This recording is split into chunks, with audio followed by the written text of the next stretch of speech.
قرآن مجید نے ارشاد فرمایا ہے کہ بے شک جو اللہ کے ولی ہیں انہیں نہ کوئی خوف ہوگا اور نہ وہ کبھی غمگین ہوں گے۔ الا ان اولیاء اللہ لا خوف علیہم ولا هم یحزنون، بے شک جو اللہ کے ولی۔ ہمارے ہاں نا لوگوں کے ذہنوں میں جب سے جدت آئی ہے نا تو کچھ ایسی چیزیں تھیں جنہیں ماننا ضروری تھا، وہاں بھی لوگوں نے انکار کرنا شروع کر دیا۔ قرآن پاک نے نا درجنوں جگہ پہ اولیاء اللہ کا ذکر کیا ہے۔ اگر دنیا میں کوئی بندہ ٹھیک ہے ہی نہیں تو ولی کدھر گئے؟ یہ کون ہے جن کی قرآن بار بار بات کر رہا ہے؟ یہ کون ہے جن کو قرآن کہہ رہا ہے ان کو نہ کوئی خوف ہوگا نہ غمگین ہوں گے؟ یہ کون ہے جن کے بارے میں قرآن کہہ رہا ہے یا ایھا الذین آمنوا اتقوا اللہ وکونوا مع الصادقین، سچے لوگوں کے پاس بیٹھو؟ اگر ہے ہی کوئی نہیں دنیا میں۔ ہم لوگ اپنی چھوٹی چھوٹی عقل کے دائرے میں بڑی بڑی چیزیں سما کے رکھنا چاہتے ہیں۔ اس امت میں جو اللہ نے اس امت کو کمال دیا ہے اس میں ایک کمال یہ ہے کہ اس امت میں اللہ کے ولی ہمیشہ موجود رہے، ہمیشہ۔ یہ بات لکھ لیں، یہ بات لکھ لیں۔ یہ الگ بات ہے کہ پروفیسر کا بیٹا بھی کئی دفعہ ان پڑھ رہ جاتا ہے، باقی سارے لوگ آ کے اس سے فیض یاب ہو جاتے ہیں، وہ کہتا ہے مجھے پتہ ہے ابے کا ابا کیا ہے۔ یہ بات الگ ہے۔ کئی دفعہ بڑے بڑے لوگ محدثین کے بیٹے ان پڑھ رہ جاتے ہیں اس لیے کہ سمجھ ہی نہیں پاتے چیزوں کو۔ اللہ کے ولی ہمیشہ تھے اور ہمیشہ رہیں گے، اور دین کو کسی بندے کی ضرورت نہیں ہے، دین کسی کا محتاج نہیں، لیکن اللہ نے بندوں کی ڈیوٹی لگائی ہے کہ دین کے چمن میں کوئی جڑی بوٹی آ جائے تو بندے ہی اسے کاٹتے ہیں، دین کے چمن کی آبیاری بندے ہی کرتے ہیں، بندے ہی بیج لگاتے ہیں، بندے ہی اس فصل کو پانی دیتے ہیں۔ یہ ڈیوٹیاں ساری اللہ کے بندے ہی کرتے ہیں، یہ پکی بات ہے، اس میں کوئی اختلاف کیا جا سکتا۔ حضرت غوث پاک جیلانی شیخ عبد القادر رضی اللہ تعالیٰ، غوث اعظم درمیان اولیاء چو محمد درمیان انبیاء۔ غوث اعظم کا ولیوں میں وہی مقام ہے جو نبیوں میں رسول کریم کا مقام ہے۔ حضرت غوث پاک رضی اللہ تعالیٰ عنہ کو اللہ نے بڑے اعزازات سے نوازا۔ ایک اعزاز اللہ نے یہ دیا کہ ماں کی طرف سے حسینی ہے، باپ کی طرف سے حسنی سید، نانا بھی اللہ کے ولی، دادا بھی اللہ کے ولی، پھوپھی بھی اللہ کی بہت بڑی ولی ہے، بہت بڑی ولی۔ والد گرامی، آپ نے وہ سیب والا واقعہ تو بڑا ہی سنا ہوا ہے، اس طرف تو میں نہیں جاتا۔ ماں بھی اللہ کی بہت بڑی ولی ہے۔ یہ اللہ نا اسباب بناتا ہے، خود ماحول بناتا ہے۔ آپ کے جو والد گرامی تھے ان کا نام تھا ابو صالح سید موسیٰ جنگی دوست رحمت اللہ علیہ۔ بادشاہ کے کچھ سپاہی تھے جو مٹکے اٹھا کے جا رہے تھے، اور مٹکے تھے شراب کے بھرے ہوئے، مٹکے اٹھا کے جا رہے تھے۔ حضرت سید محمد موسیٰ جنگی دوست رحمت اللہ علیہ بھی قریب سے گزرے۔ یہ کیا ہے بھائی؟ بدبو سے سمجھ تو گئے، تصدیق کے لیے پوچھا کیا ہے؟ انہوں نے کہا جناب یہ بادشاہ کا سامان لے کے جا رہے ہیں۔ آپ تو جھنڈے والی گاڑی کو ویسے نہیں نہ پوچھ سکتے، سوال ہی نہیں پیدا ہوتا۔ آپ چونکہ جمہوری لوگ ہیں، آپ نے تو بس دفتر بنانا ہے، جب الیکشن ہوگا نا اپنے دروازے کے سامنے سارے محلے سے لڑائی لینی ہے کہ ووٹ میرے آکے دیں، پھر ٹھیک 1.5 مہینے کے بعد سجدہ صاف بھی کر جاتے ہیں، بندہ غلط سی میں نے پتہ ہی نہیں لگا۔ تو یہ پہلے سوچنا تو تھوڑا سا صحیح، بلا وجہ الیکشن تو روز کبھی کبھی آئے گا، تو ہم نے ایک جگہ تو روز رہنا، ایک دوسروں سے جھگڑے کرنا اور معاذ اللہ تعالیٰ غیبتیں کرنا، عزتیں اچھالنا، یہ مسلمان کا شیوا نہیں ہے۔ حضرت غوث پاک کے والد نے پوچھا کیا لے کے جا رہے؟ بادشاہ کا سامان ہے جی۔ ہاتھ میں ڈنڈا تھا، 3 مٹکے تھے شراب کے بھرے ہوئے، زور سے ایک ایک ڈنڈا مٹکوں پہ مارا تو مٹکے ان کے سروں پہ ٹوٹ گئے۔ بادشاہ سلامت، ہم ساری تقریباً بادشاہ سلامت ہوتے ہیں، یہ کسی کی جرت ہے مطلب میرے گھر کے معاملے میں مداخلت کرے؟ اور پھر بادشاہ ہو۔ لوگوں نے جا کے بڑی غیبتیں کی، بڑی بڑی کہانیاں سنائیں۔ اس نے تو توڑ دیا جی مٹکے آپ کے، نے کوئی حال نہیں چھوڑا۔ تو بادشاہ کہنے لگا بلاؤ سید موسیٰ پاک جنگی دوست رحمت اللہ علیہ کو بلا لیا۔ تو کہنے لگے بادشاہ تمہیں پتا تھا مٹکے کس کے ہیں؟ آپ فرمانے لگے پتا تھا مجھے۔ کہا کیوں توڑے؟ فرمایا اس لیے توڑے کہ مجھے تیرے اوپر رحم آ گیا تھا، تو اگر شراب پیے گا تو دوزخ میں جلے گا۔ مجھے رحم آیا تھا، میں نے توڑ ڈالے۔ تو کہنے لگا آپ کون ہیں؟ تو آپ فرمانے لگے میں محتسب ہوں، میری حساب کتاب لینے کی ڈیوٹی ہے، محتسب ہوں، غلط آدمی کا حساب کروں گا۔ تو بادشاہ کہنے لگا کس نے ڈیوٹی لگائی آپ کی؟ فرمانے لگے میری ڈیوٹی میرے رب کریم نے لگائی ہے، میری ڈیوٹی اللہ نے لگائی ہے۔ تأمرون بالمعروف وتنہون عن المنکر، مسلمان کے ذمے ہے اچھائی کا حکم دے گا، برائی سے روکے گا، یہ ذمہ داری ہے میری، اللہ نے ڈیوٹی لگائی ہے۔ بادشاہ پہ اتنا روب طاری ہوا کہ کہنے لگا حضور آپ کی بڑی مہربانی، آپ نے یہ کام کیا۔ کہنے لگا جناب اگر آپ اجازت دیں تو میں بھی آپ کو محتسب نہ بنا دوں، آپ میرے وزیر بن جائیں، کوئی بندہ اس طرح کا کام کرے تو اسے روکیں۔ تو آپ فرمانے لگے نہیں، تو اپنی نوکری سنبھال کے رکھ، جسے اللہ ڈیوٹی پہ لگائے اسے پھر بندوں کی ڈیوٹیاں نہیں کرنی چاہیے۔ یہ اعزاز اللہ نے انہیں دیا، یہ شان رب کریم نے عطا فرمائی۔ ان کے صاحبزادے تھے حضرت غوث پاک جیلانی رضی اللہ تعالی عنہ۔ اللہ تعالیٰ نے جب کسی شخص سے کام لینا ہوتا ہے تو اللہ اس کے لیے اسباب بھی خود ہی پیدا کر دیتا ہے۔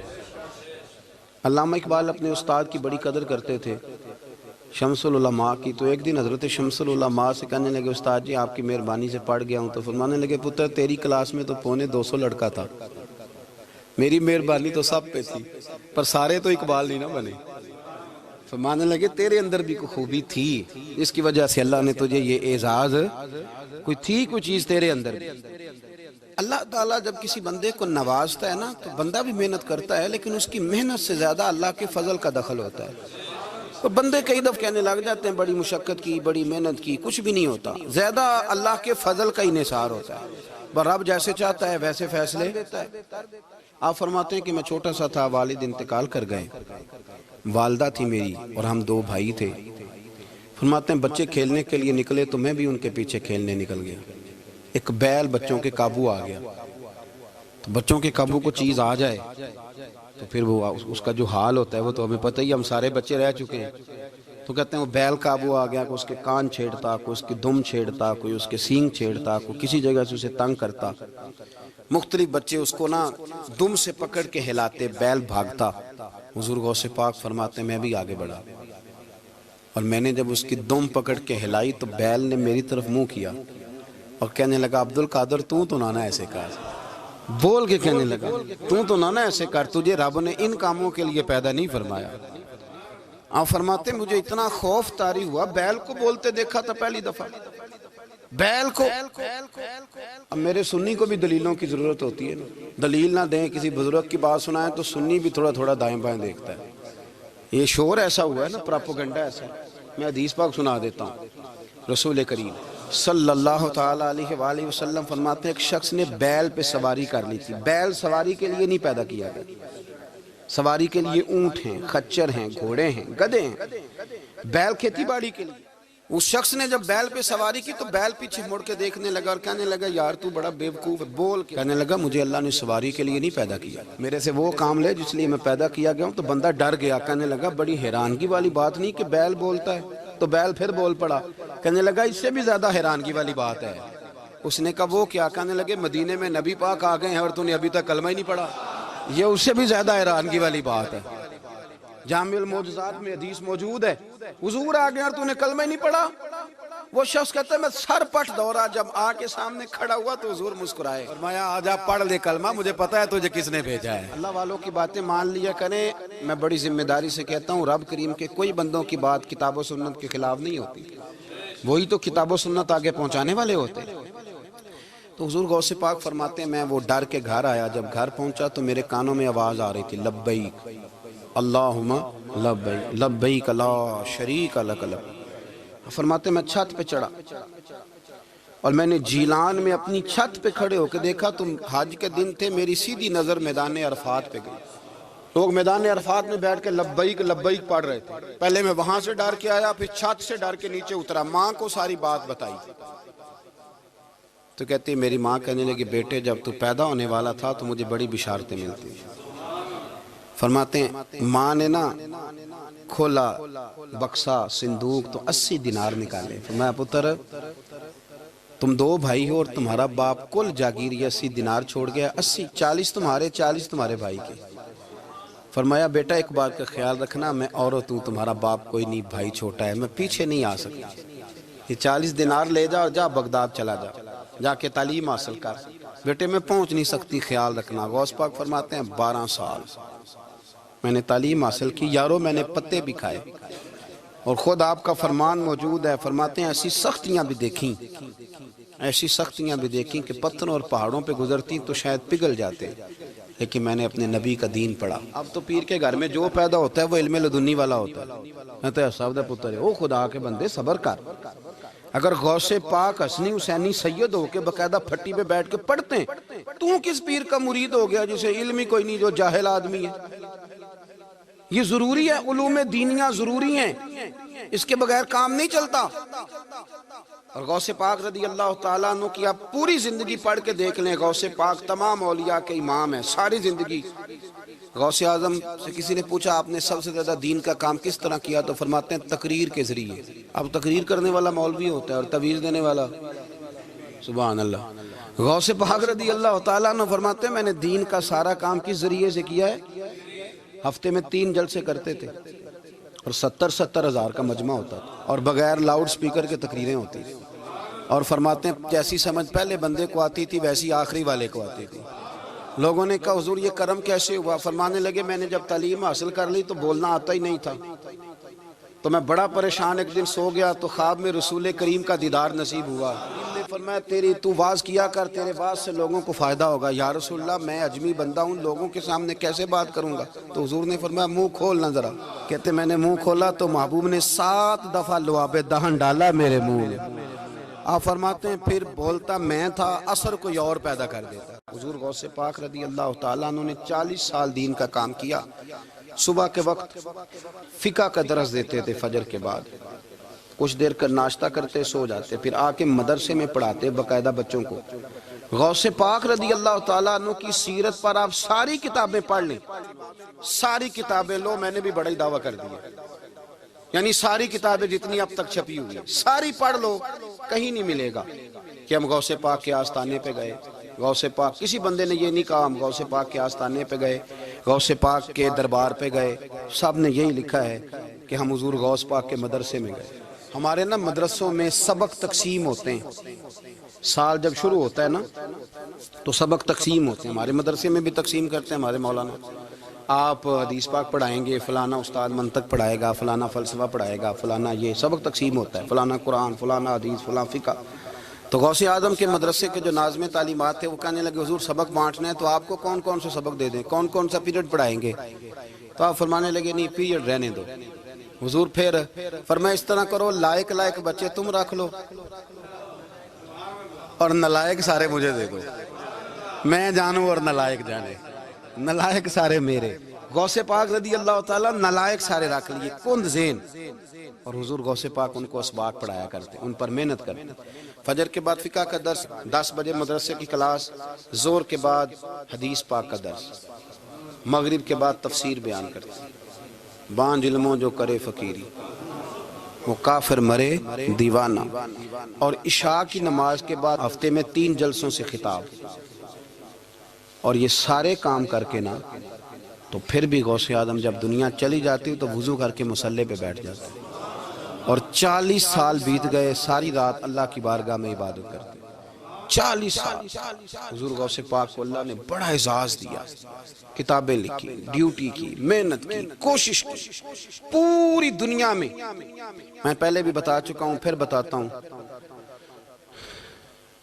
یہ جو صلاح الدین ایوبی کا بہت نام لیتے ہیں نا، بہت بڑے مجاہد تھے. صلاح الدین ایوبی کے ساتھ 70,000 کی فوج تھی، سارے کے سارے غوث پاک کے مرید تھے. صلاح الدین ایوبی نے حضور غوث پاک کی زیارت نہیں کی پر تعلیم غوث پاک کے مدرسے میں حاصل کی.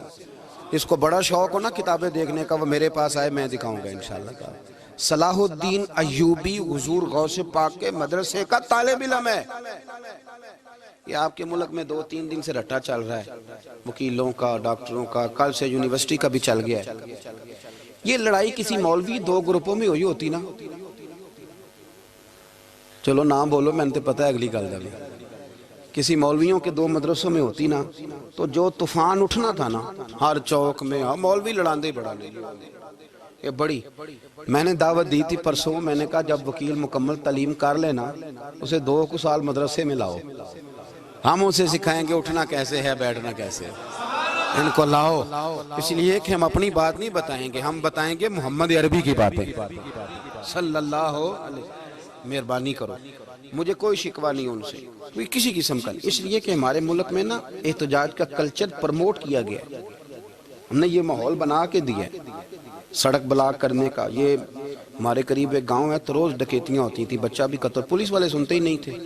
ان بیچاروں نے روڈ بلاک کیا تو سب صحیح ہو گیا، اسی وقت سارا کچھ ہو گیا. اب پہرے داری بھی لگتی ہے، اب جناب چوکیاں بھی قائم ہو گئی، سب کچھ ہو رہا ہے. مزاج بنا دیا ہم نے. یہ عدم برداشت ہے، یہ کلچر خطرناک ہے، یہ کلچر تباہ کرے. وکیل کوئی غیر نہیں، ہمارے اپنے بھائی ہیں. کون ہے وہ؟ ڈاکٹر کون ہے؟ ہمارے اپنے. یہ جو بچے یونیورسٹی میں لڑے کون ہیں؟ ہمارے اپنے. ہم ان کو کاٹ کے نہیں پھینک سکتے، یہ کوئی دوسرے لوگ نہیں. سب کو ضرورت ہے ایک دوسرے کی، لیکن خدا را مہربانی کرو معاشرے میں برداشت کا کلچر پیدا کرو، سکون کا کلچر پیدا کرو، سہنا سیکھو. سنو ایک بات کرتا ہوں، اللہ کرے کہ میں سمجھا سکوں. سارے فیصلے خود نہ کرو. اگر تمہیں نظر آئے نا کہ آپ کے ساتھ کہیں ناانصافی بھی ہو رہی ہے تو ساری عدالتیں دنیا میں نہیں لگنی، ایک قیامت میں بھی لگنی ہے.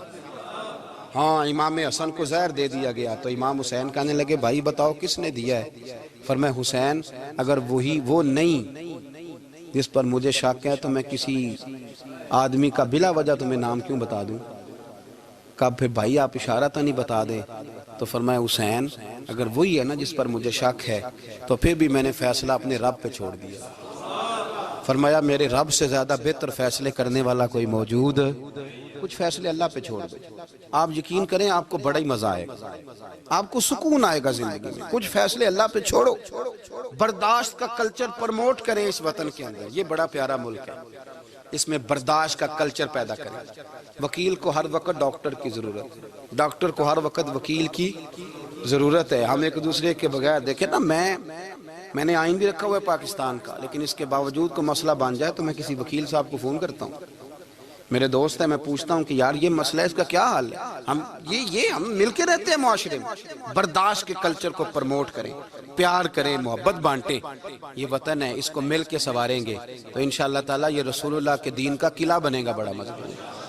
اس سے پیار کریں. مثبت غلط بات ہے تو اس کو آپ سمجھائیں، اس پر تبلیغ کریں، لیکن یہ نہ کریں کہ آپ عدم برداشت کا ماحول پیدا کریں. حضور غوث پاک رضی اللہ تعالیٰ عنہ دین کا کام. ایک بات،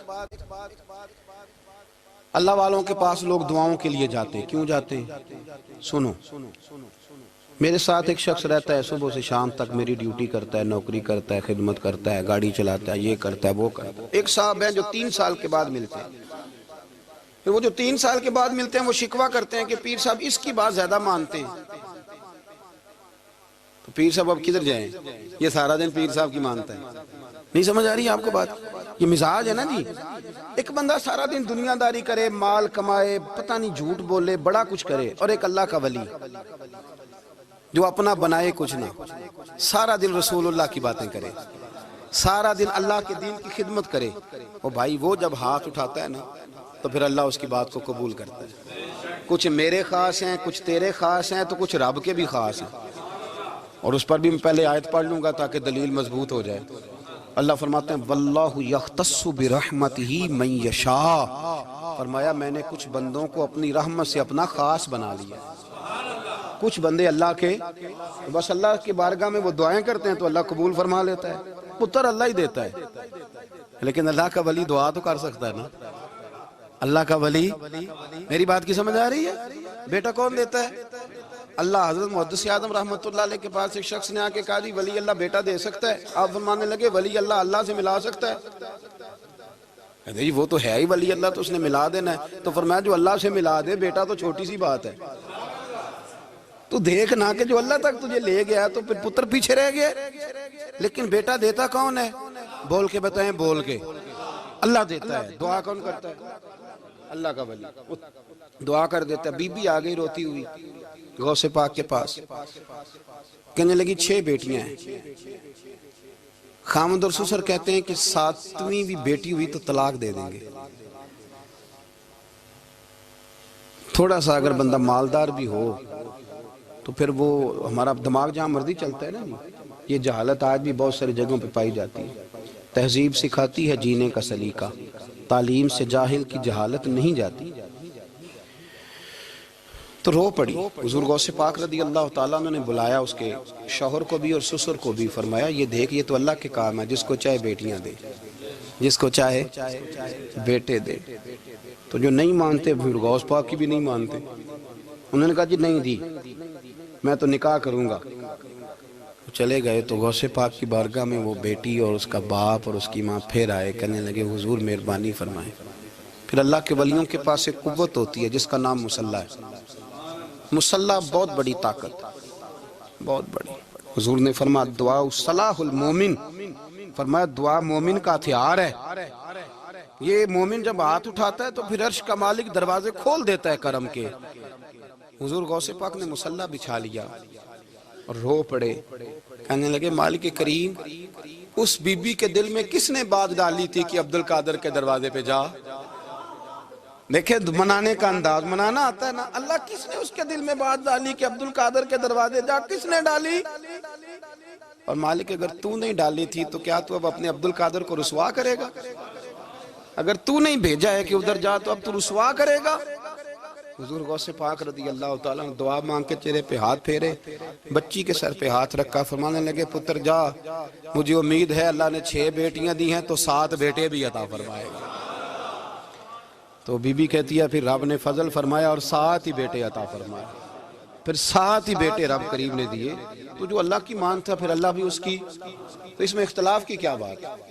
یہ سادی سی بات ہے۔ ایک بغداد کا سوداگر تھا، بڑا مالدار تھا۔ ایک دن اس نے بغداد کے سارے علماء اور مشائخ کی دعوت پکائی تو غوث پاک کے پاس بھی آیا، کہنے لگا حضور شام کا کھانا ہے۔ آپ نے اس کا چہرہ دیکھا تو وہ رو پڑا، کہنے لگا بغداد کے پیر انکار نہ کرنا۔ آپ نے فرمایا تو جا میں آؤں گا۔ شاگرد مرید کہنے لگے حضرت جی آپ بڑی مشغولیت تھی شام کو، فرمایا اتنا بڑا آدمی جب رو پڑتا ہے تو لگتا ہے بڑا مجبور ہے، چلیں گے۔ شام کو جب اس کے دروازے پہ گئے تو کھانا بھی اس نے چنا تو ساتھ اس نے ایک ٹوکرا ایک صندوق بھی لا کے رکھا، اوپر سے خالی۔ جب غوث پاک نے اٹھ کے دیکھا تو اندر اس سوداگر کا بیٹا، اس تاجر کا بیٹا، دونوں ٹانگوں سے معذور، دونوں ہاتھوں سے معذور، ایک ہی بیٹا اپاہج ہے۔ وہ تاجر رو پڑا، کہنے لگا حضور بڑی دنیا جانتی ہے، بڑا مال ہے، اور جب تنہا بیٹھتا ہوں تو کھول کے روتا ہوں۔ وہ بے نیاز ہے نا، ساری زندگی کے بعد ایک بیٹا دیا تو وہ بھی اپاہج ہے۔ حضور بال سفید ہو گئے، لوگوں کی اولاد بڑھاپے کا سہارا بنتی ہے، میں بوڑھے وقت میں اس کو اٹھا کے پیشاب پخانے کے لیے لے کے جاتا ہوں۔ بغداد کے عبدالقادر سنا ہے جب تو دعا مانگتا ہے تو رب قبول فرما لیتا ہے، تو مہربانی فرما اگر میرا پتر ٹھیک ہو جائے، میرا زور کوئی نہیں مالک، بے نیاز ہی بڑا ہے، اگر مہربانی ہو جائے۔ تو غوث پاک نے پھر مصلی بچھایا، مصلی بچھا کے کہنے لگے مالک تو اپنے بندوں کے دل میری طرف کیوں موڑتا ہے، اور اگر موڑتا ہے تو پھر رحمت کی نظر فرما، بندہ نوازی فرما۔ ایک باپ اتنے رو رو کے آنسو بہا رہا ہے تو کرم نوازی فرما۔ حضور غوث پاک نے ابھی چہرے پر ہاتھ نہیں پھیرے کہ بچہ اللہ اکبر کہتا ہوا صندوق سے باہر نکل آیا۔